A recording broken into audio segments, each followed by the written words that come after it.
सभी को मेरा प्रणाम। मैं अपने चैनल में आप सभी का स्वागत करती हूँ। और आज हम लेके आए हैं एक नया टॉपिक जिसमें कि आप पढ़ेंगे माइक्रो टीचिंग और प्लस उसके साथ साथ हम पढ़ेंगे उसमें स्किल, कौन कौन सी स्किल होती हैं। तो स्टेप बाय स्टेप आपको पढ़ाऊंगी मैं।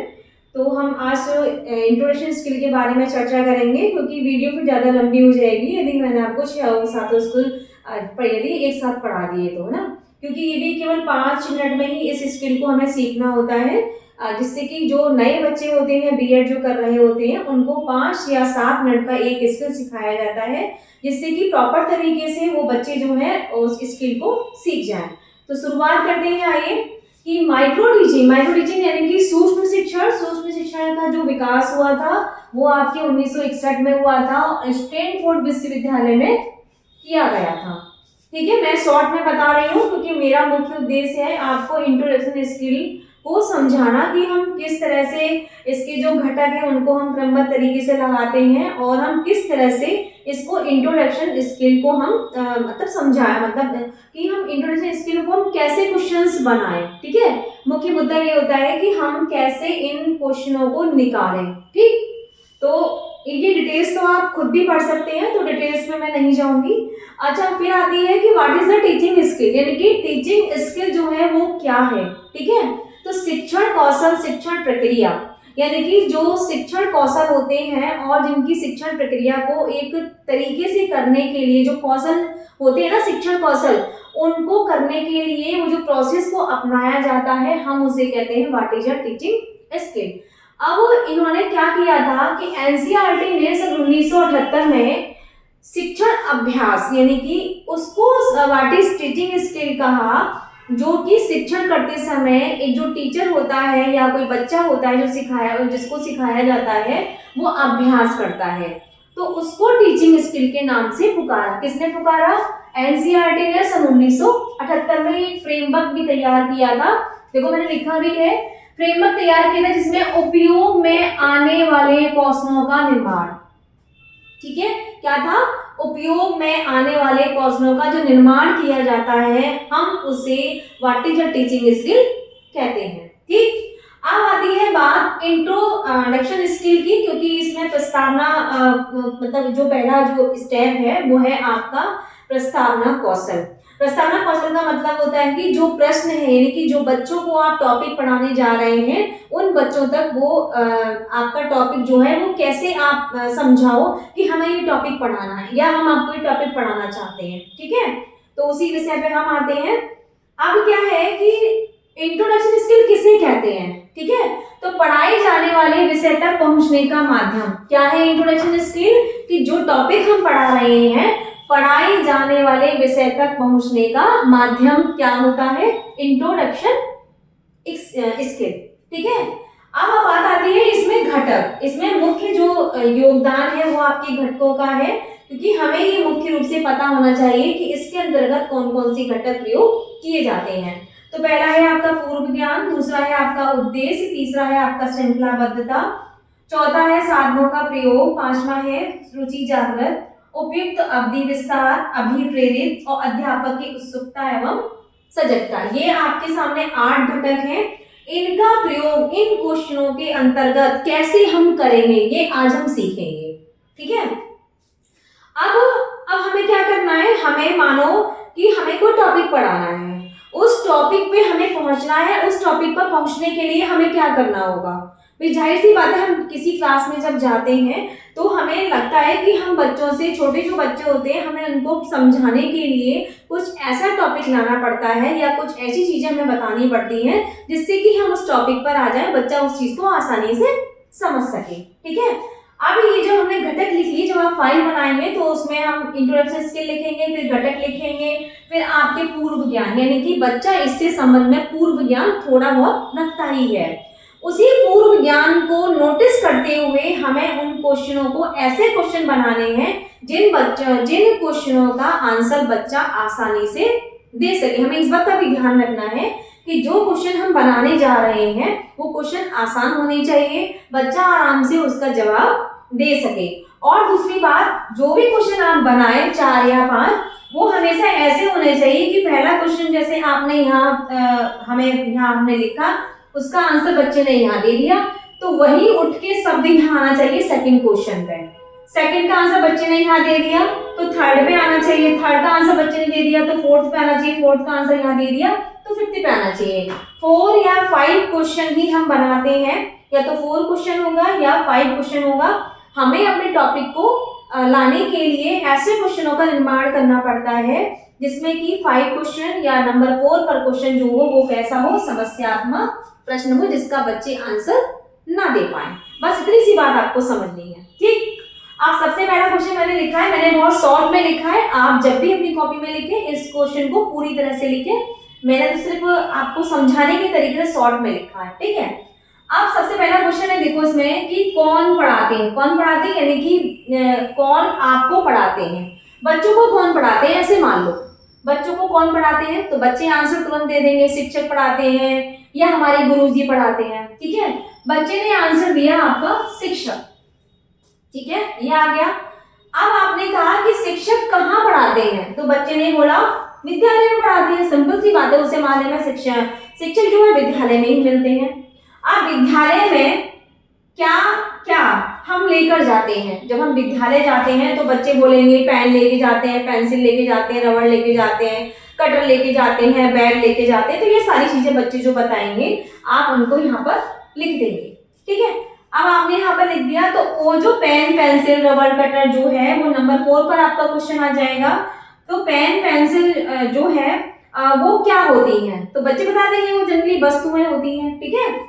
आप बच्चों को ये समझाना है कि वस्तुओं से हम या आप क्या समझते हो, यहाँ पर आप आएगा, क्या आएगा, आप, वस्तुओं से आप क्या समझते हो। तो हो सकता है बच्चे जो है वस्तुओं का आंसर ना दे पाए, तो आपका क्वेश्चन ये क्या हो जाएगा, समस्यात्मक प्रश्न हो जाएगा। हमें इस तरह से जिगजैग के फॉर्म में, यानी कि क्वेश्चन का इस तरह से पहला क्वेश्चन इसमें हो, फिर इस तरह से आपको ये जिगजैग वाली फॉर्म में क्वेश्चन का आंसर बनाना है। इस तरह से आप इस समझिए, कोई भी आप टॉपिक ले लें उस पे क्वेश्चन ऐसे बनाने, एक तो आसान हो, बच्चे आसानी से जवाब दे सके, और आपका जिगजैग फॉर्म में ये क्वेश्चन। अब बस लास्ट थोड़ा सा रह गया है इसमें, अब वो बात आती है कि जो क्वेश्चन बनाए हैं इनमें हम घटकों का प्रयोग कैसे करें। सिंपल सी बात है, आपको सिर्फ क्वेश्चन को पढ़ना है, उसको समझना है कि उसके अंतर्गत ये जो है ना, ये मानो पहला ही क्वेश्चन आपने उठा लिया, आपको घटक समझ में नहीं आ रहे कि भाई घटक हम कैसे इसमें ऐड करें, हमें क्रम संख्या ऐड करनी होती है, जैसे 1 2 3 4 5 6 7 8 आपके सामने घटक है। मानो कि हमारे सामने पहला आ गया, हमने क्या किया, हमने यहाँ पर क्वेश्चन पढ़ा कि आपको यानी कि बच्चों को कौन पढ़ाते हैं, बच्चों को कौन पढ़ाते हैं, तो बच्चों ने आंसर दिया शिक्षक पढ़ाते हैं। तो बच्चों को कौन पढ़ाते हैं ये आपका पूर्व ज्ञान से संबंधित है या नहीं है, है ना। तो बच्चों को पूर्व ज्ञान है कि बच्चों को कौन पढ़ाता है, शिक्षक पढ़ाते हैं, तो आपका घटक नंबर 1 आ जाएगा, ठीक है। अब उद्देश्य, यहाँ पर कोई उद्देश्य नहीं है, अभी श्रृंखलाबद्धता बाद में आती, क्योंकि पहले क्वेश्चन में कभी भी श्रृंखलाबद्धता नहीं आ सकती। घटक नंबर जो है, नंबर हो सकता है आपने कहीं नंबर 2 पे लिख लिया हो, या नंबर 4 पे लिख लिया हो, या नंबर 6 पे लिख लिया हो, तो उससे तो नहीं, बस आपको ये ध्यान रखना है आपने जिस नंबर पर एक घटक लिखा है वही नंबर आपको यहाँ डालने हैं, बस इतना आपको ध्यान रखना है। अब दूसरा आता है कि शिक्षक कहाँ पढ़ाते हैं, बच्चों ने बोला विद्यालय में पढ़ाते हैं, शिक्षक कहाँ पढ़ाते हैं, तो ये पूर्व ज्ञान तो है, ये आपका नंबर 1 घटक आ ही जाएगा, ठीक है। उसके बाद में मुझे पहले नंबर 1 ही बताना था, कौन पढ़ा, मतलब बच्चों को कौन पढ़ाते हैं, शिक्षक पढ़ाते हैं, तो पूर्व ज्ञान हो गया, ये नहीं आएगा, रुचि भी नहीं आएगा, प्रयुक्त अवधि विस्तार अभिप्रेत 7 और 8 जो है बहुत कम प्रयोग होता है, तो उद्देश्य और आपका श्रृंखलाबद्धता नहीं आएगा, साधनों का प्रयोग, तो यानी कि 1 2 एंड 4, ठीक है, 1 2 एंड 4 आपका घटक यहाँ पर आ जाएगा, ठीक है। क्या क्या आ जाएगा, क्या क्या आ जाएगा, 1 और आपके 1 सेकेंड 1 और आपके 4 1 6 1 4 8, ठीक है। तो क्या क्या आ जाएगा, एक तो पूर्व ज्ञान आ ही जाएगा इसमें, और साधनों का प्रयोग आप करेंगे तो नंबर 4 आएगा। उद्देश्य की पूर्ति आपकी हो ही रही है और नंबर 5 भी आपका आ जाएगा, क्योंकि जो है हम क्या कर रहे हैं, हम इन क्वेश्चनों को पूछ के बच्चे के अंदर रुचि जागृत कर रहे हैं। तो आपको बस कुछ नहीं करना है, आपको इन घटकों को देखते हुए इन क्वेश्चनों के आगे घटक लगाने हैं। दूसरा आता है कि शिक्षक कहाँ पढ़ाते हैं, विद्यालय में पढ़ाते हैं, तो शिक्षक कहाँ पढ़ाते हैं, तो ये भी पूर्व ज्ञान में आ ही जाएगा, उद्देश्य आ ही जाएंगे। ठीक है, अब यहाँ पर श्रृंखलाबद्धता भी आ जाएगा, नंबर 3 भी आपका ये आ जाएगा। ठीक है, रुचि जागृत आपका आ ही जाएगा। ठीक है, तो इस तरह से हम 1, 2, 3 एंड आपके 5 हम इस तरह से इनका प्रयोग हम कर सकते हैं। 1 आपके 2 आपका 3 एंड आपका 5। ठीक है, तो एक आध यदि घटक आगे पीछे हो भी जाए तो कोई टेंशन वाली बात नहीं है, हमें सिर्फ उसका सीक्वेंस लगाना आना चाहिए। ठीक है, अब आती है बात कि विद्यालय में क्या क्या लेकर बच्चे जो है विद्यालय में क्या क्या लेकर जाते हैं, पेन, पेंसिल, रबड़, कटर, ये सारी चीजें बच्चे बता ही देंगे। अब हमें इसमें भी देखना है कि ये जो नंबर 3 वाला जो क्वेश्चन है पूर्व ज्ञान से संबंधित है, बच्चे को पता है क्योंकि बच्चा आंसर दे रहा है। उद्देश्य की पूर्ति हमारी होती है और है ना, और प्रश्नों का उद्देश्य से संबंध होता है लेकिन ज्यादा नहीं, तो आप नंबर 2 का घटक जो है वो लगा भी सकते हैं और नहीं भी लगा सकते, तो कोई ऐसी खास बात नहीं है। ठीक है, अब यहाँ पर श्रृंखलाबद्धता तो आएगी और इसमें आपका साधनों का प्रयोग आ ही जाएगा, रुचि जागृत आपकी आ ही जाएगी, क्योंकि हम बच्चे के अंदर रुचि जागृत कर ही रहे हैं। तो सबसे मुख्य रूप में आप ये बात समझ लीजिए, पूर्व ज्ञान यानी कि नंबर 1 और नंबर 5 और नंबर 3 ये तो आना ही आना है। 1, 3 एंड 5 ये आपके घटक आने ही आने हैं। ठीक है, 1 आपके 3 और आपके 5 ये घटक आपको आने ही आने हैं। ठीक है, अब बच्चा कहता है कि पेन पेंसिल जो है, टीचर ने पूछा कि पेन पेंसिल जो है वो क्या है, तो बच्चे ने पूछा वस्तुएं हैं, बच्चे ने आंसर दिया कि वस्तुएं हैं। तो अब पेन पेंसिल जो है वो बैग में जो पेन पेंसिल लेके जाई जाती है वो वस्तुएं हैं, पूर्व ज्ञान आ ही जाएगा, श्रृंखलाबद्धता आ ही जाए क्योंकि जिगजैग की फॉर्म में क्वेश्चन चल रहे हैं। तो 1 क्वेश्चन वो 1 घटक, नंबर 3 और नंबर 4 साधन का प्रयोग, क्योंकि यहाँ पर वस्तुएं का प्रयोग हो रहा है, साधन यानी कि बच्चा बैग, पेंसिल, रबड़, कटर सब ले जा रहा है, साधन का भी प्रयोग हो जाएगा। रुचि आप जागृत कर ही रहे हो। उपयुक्त अवधि विस्तार हम 6 नंबर का भी इसमें प्रयोग कर सकते हैं। ठीक है, क्या कर सकते हैं हम 6 का भी कर सकते हैं, 1, 3, 4, 5 एंड 6, 1, 3, 4, 5 एंड 6।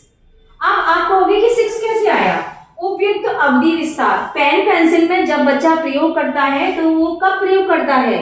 उस समय पर जब टीचर पढ़ा रहा होता है, जब उसे उसको लिखने की आवश्यकता होती है। हमें बस वो कंसेप्ट हमें पकड़ना है कि ये जो हमारे सामने घटक दे रखे हैं वो इस क्वेश्चन से मैच खा रहे हैं या नहीं खा रहे हैं। ठीक, अब अगला आता है कि वस्तुओं से आप क्या समझते हो? तो समस्यात्मक प्रश्न में कभी भी घटक का प्रयोग हम नहीं करते हैं, इस बात का आप ध्यान रखिएगा। तो जहाँ तक मुझे आशा करती हूँ आपको ये समझ में आ गया होगा इंट्रोडक्शन स्किल, और यदि आपको नहीं समझ में आया है तो आप मुझे कमेंट सेक्शन में बता सकते हैं कि कोई भी आपको चीज़ समझनी हो तो आप मुझे बेफिक्र होकर आप कमेंट सेक्शन में मुझे बता सकते हैं। तो मैं कोशिश करूँगी आपको और इजी ट्रिक्स के माध्यम से सिखाने की। धन्यवाद।